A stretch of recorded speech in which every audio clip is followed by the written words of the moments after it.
Hello, if you're looking to pick up Kachin language, it is just the right podcast for you. This podcast is for Kachin away from our homeland, for friends from different parts of Myanmar, and for global friends. Just for your information, the language here is in fact Jinghpaw, one of the Kachin languages. In this episode, we're going to talk about basic introduction. What do you do? Nang pa bung li galo ai rai. Nang pa bung li galo ai rai.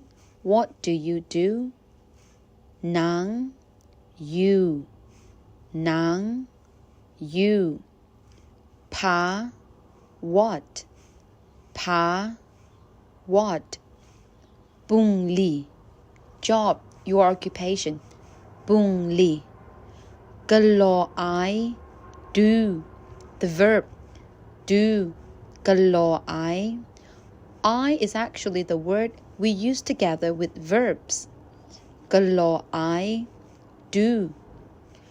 Rai is the question word we use at the end of WH question. The pattern would be Nang you. Pa bung li, what job? Galo ai do rai. Nang pa bung li galo ai rai. The answer will be Ngai go jong ma re. I'm a student. Ngai go jong ma re. Ngai I go am verb to be. Jong ma student. Re is the word we use at the end of a statement when we want to confirm that that statement is true.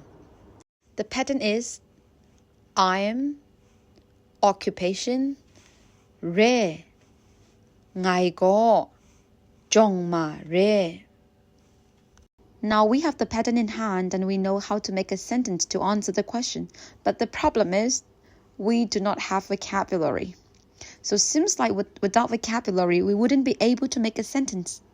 But there is a shortcut. You can code switch. So mostly we Kachin people understand you even if you code switch. For example, Ngai go researcher re. Ngai go consultant re.